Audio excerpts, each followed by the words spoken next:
তাৰ বাবে আমি প্ৰয়াস আৰু প্ৰচেষ্টা অব্যাহত ৰাখিছোঁ আৰু সেই প্ৰচেষ্টাৰ অংশ হিচাপে আজি আমি সাৰ্বজনীনভাৱে কোনো এটা ভাষাভিত্তিক নহয়, জাতিভিত্তিক নহয়, ধৰ্মভিত্তিক নহয়, সকলোৱে সমুদ্ৰভাৱে আমি আধ্যাত্মিকতাৰ দৃষ্টিভংগীৰ লগতে ছাত্ৰ ছাত্ৰীৰ সৰ্বাংগীন বিকাশৰ প্ৰতি লক্ষ্য ৰাখি আমি এই পদক্ষেপটো গ্ৰহণ কৰিছোঁ আৰু আজি এই পবিত্ৰ মুহূৰ্তত বহু ভগৱন্তজনা তথা নেদেখাজনৰ প্ৰতি শ্ৰদ্ধা আৰু ভক্তি প্ৰদৰ্শন কৰি আজি আনুষ্ঠানিকভাৱে আমি নাটভাগ মুকলি কৰিবলৈ আমি মঞ্চস্থ সিদ্ধান্ত গ্ৰহণ কৰিছোঁ আৰু তদুপলক্ষে চৰাবাজন আমাৰ বায়ন বাপজনা আৰু আমাৰ সহবায়ন বাপজনাকে ধৰি গাঁৱৰ সন্মানীয়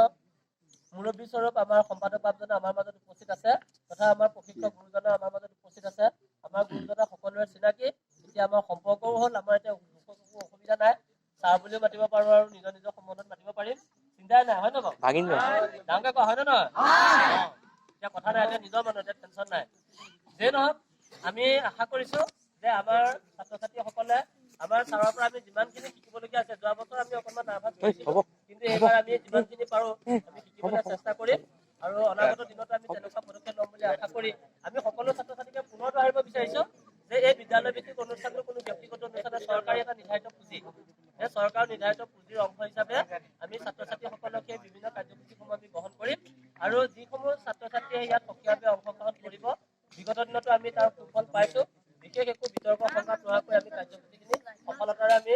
আয়োজন কৰিব পাৰিছিলোঁ আৰু এইবাৰো আমি সেই পদক্ষেপটো আমি হাতত লৈছোঁ। আশা কৰিছোঁ ছাত্ৰ ছাত্ৰীসকলে এই ক্ষেত্ৰত সক্ৰিয় সহযোগিতা অব্যাহত ৰাখিব, বিদ্যালয়খন নিজৰ অনুষ্ঠান হিচাপে ভবাৰ লগতে এই কাৰ্যসূচীটো তেওঁলোকে সক্ৰিয়ভাৱে অংশগ্ৰহণ কৰি তেওঁলোকৰ যি প্ৰতিভা প্ৰদৰ্শন কৰিব বুলি আশা আৰু কামনা কৰি আমি পৰৱৰ্তী কাৰ্যসূচী চলাই নিবলৈ আমাৰ শ্ৰদ্ধাৰ বায়ন বাপজনক অনুৰোধ জনাইছোঁ, লগতে বৰা ছাৰক বক্তব্য প্ৰদান কৰাৰ বাবে ধন্যবাদ।